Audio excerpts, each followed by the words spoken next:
Goeienaand, good evening, fellow South Africans and citizens of the world. And you know, I've talked so much about how there is a thing called black privilege. Okay, it's how the family and friends of ANC cadres get all the benefits from BEE, Black Economic Empowerment, da-da-da-da-da. And the John and Lovos who live in townships like Alexandra, forget it. They're never going to see the light of day. It's only the family and friends of the ANC. This is where the BS comes out with this whole thing about how black economic empowerment is empowering the entire black population. That is BS. Now, what I'm going to do is read you a lengthy investigation which kind of sets out what is happening all over South Africa. All over South Africa at multiple levels across the ANC government. It's called black privilege, and it's how they benefit their friends and family. It's a shocking expose on what is going on in South Africa. Gabsi Mathenjwa, the chairperson of Umgeni Water and a former director of Denel, says she did not know she needed to declare the relationship when her company dished out contracts on behalf of the government. And what we're talking about here is community work program agents giving over 300 contracts to her brother's company. So how did she do it? Every supplier is meant to have a fair shot at winning a contract for the government's 4 billion rand a year community work program, or CWP. But an Amabunga investigation shows Zifo Zetu Gabsi Mathenjwa, who is tasked with awarding a portion of the contracts, gave more than 300 of them, valued at 32 million rand, to a newly registered non-profit set up by her brother, all without a competitive bidding process. Mathenjwa, an experienced director who sits on the Governance and Ethics Committee, can you believe it, the Ethics Committee, of Umgeni Water, claims she was not aware of any duty to declare a conflict of interest with regard to her brother. She says the Department of Cooperative Governance and Traditional Affairs, or Cogta, which runs the CWP, knew about other aspects of the arrangement and raised no question. This is surprising because, as we discovered, she has done something similar before and Cogta objected vigorously. The CWP is one of the government's signature job creation schemes, providing part-time work to 280,000 people across the country. Yet the program is not run by the government, but by implementing agents, non-profit agencies that run sites and award contracts to procure things like tools, material, protective clothing, and training. But because this is government money, the implementing agent are allowed to award contracts in a way that is transparent, cost-effective, fair, and equitable, in line with Section 217 of the Constitution, according to Cogta. In April 2018, Mathenjwa's Insika Foundation was one of 11 implementing agents appointed by Cogta. Although Insika is based in Johannesburg, it was put in charge of sites in the Western Cape and KwaZulu-Natal. Can you believe it? Last year, Amabungani used the Promotion of Access of Information Act to access data from Cogta. We wanted to see who was benefiting from the thousands of contracts implementing agents were awarding for tools, training, and the like.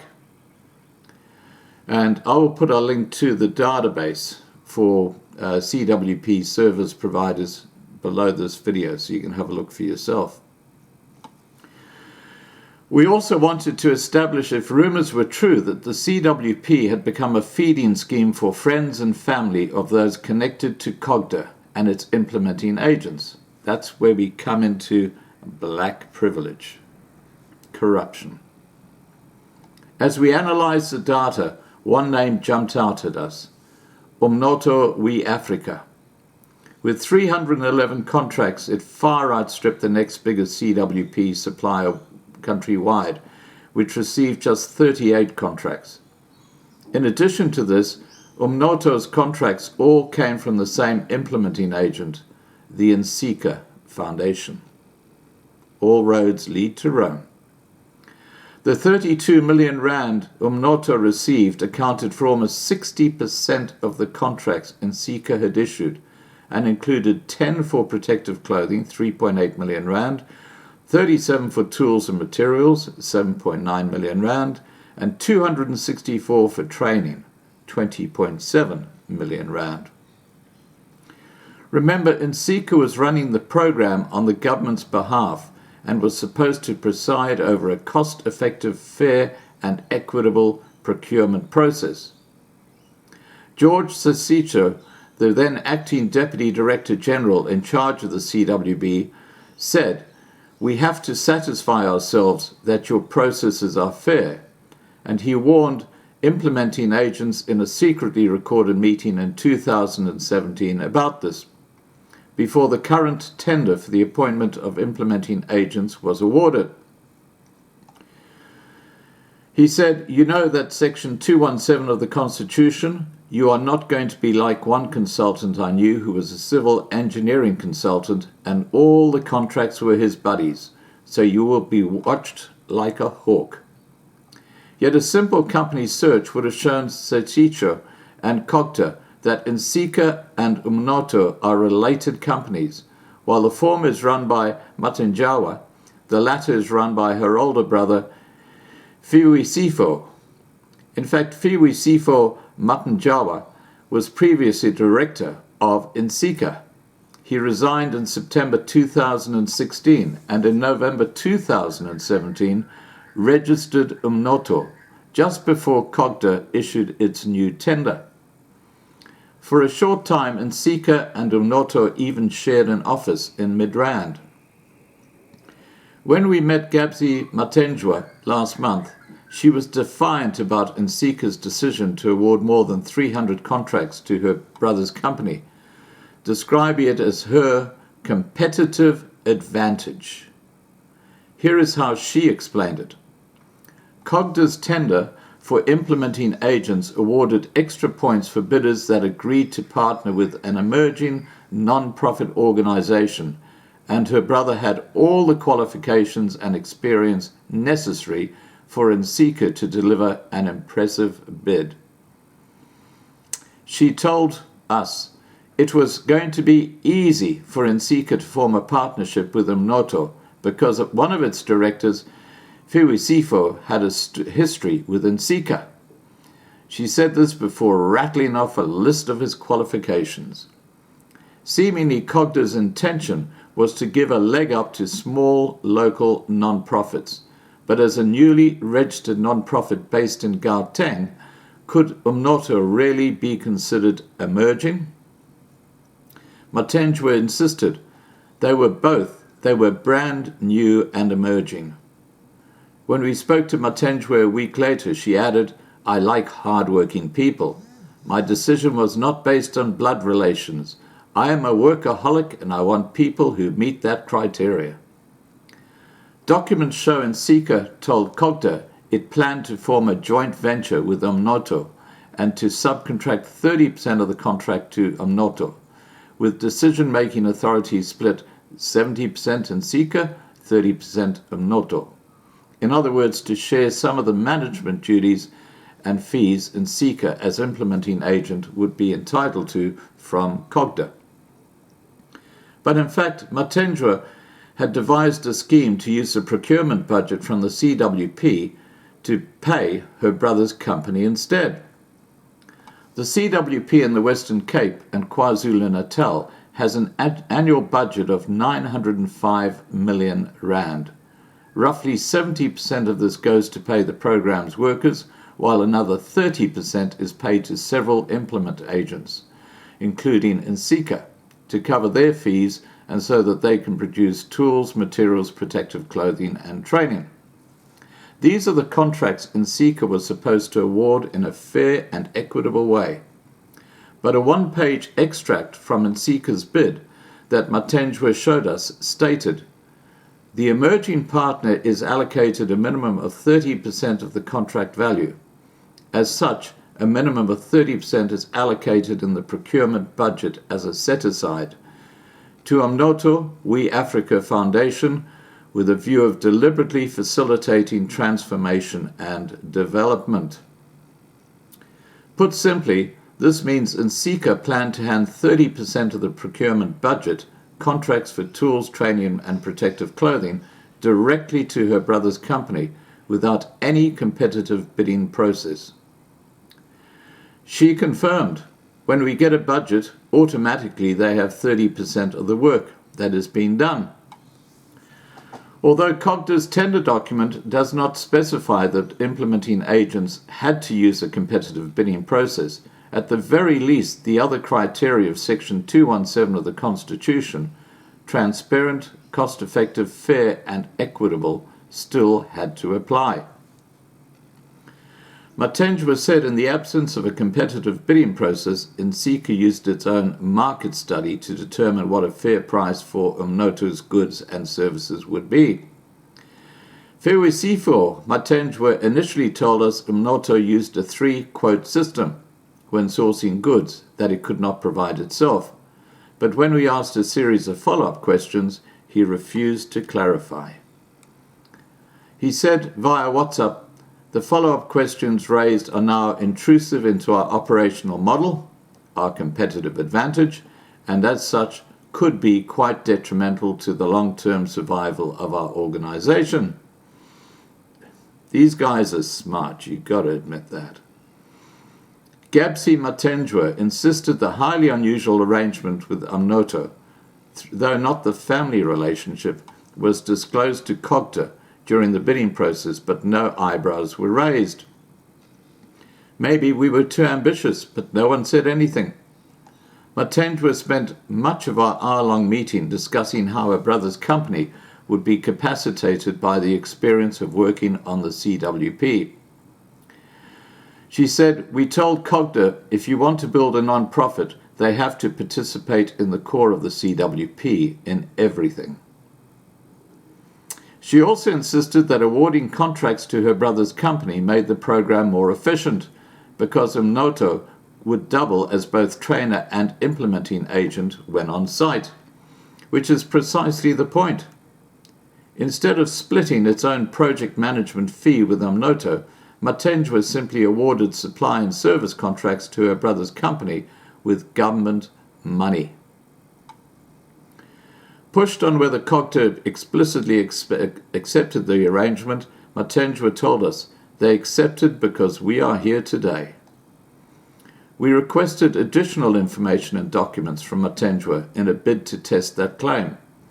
For example, we asked to see the agreement Nsika signed with Cogta, or at least the clauses governing procurement, but she turned us down. Instead, she repeatedly pointed to what appears to be an outdated tender document.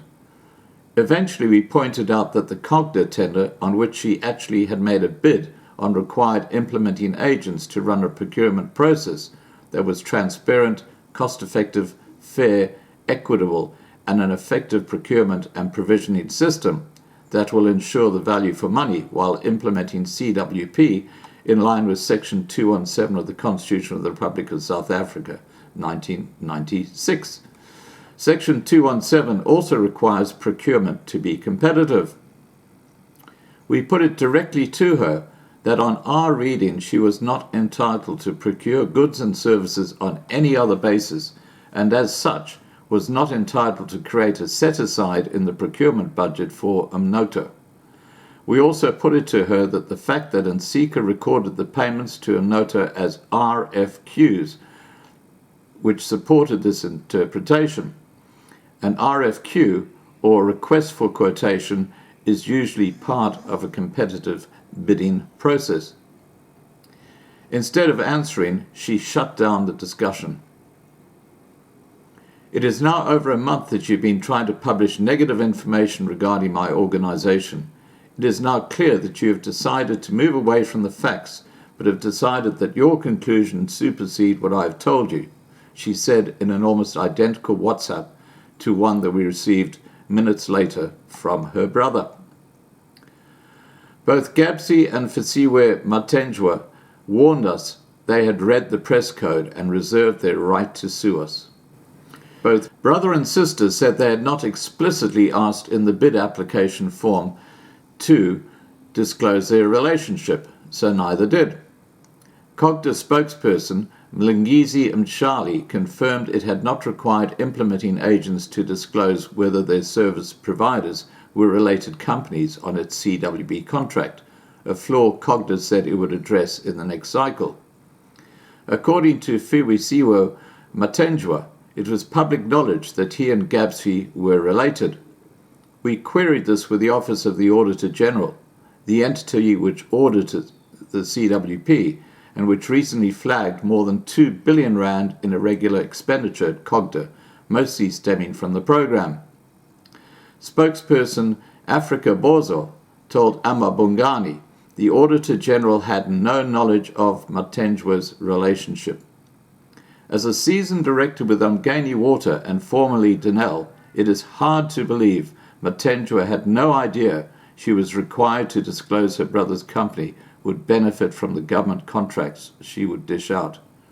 But Mathenjwa's claim of ignorance became even less believable when we discovered she had been bussed for a similar scheme several years before.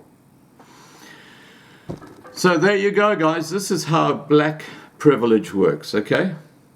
You know, BEE would still be wrong, but it would be kind of acceptable if the benefits flowed down to every black person in South Africa. They don't. BEE's total purpose, only purpose, is to extract as much money through illicit means to a very select few people working in the ANC or associated with the ANC government, and other parties like the Economic Freedom Fighters. Of course, they get side-on benefits as well. The whole system in South Africa is corrupt. What I've just presented to you in this video is just one of many ways that the ANC cadres look after their own and do not care one iota about the wider black population. This is called black privilege. All right, guys, please remember to subscribe to be kept informed. Ring the bell for the updates. Please like this video. Please share this video. And above all, please stay safe. Bye for now.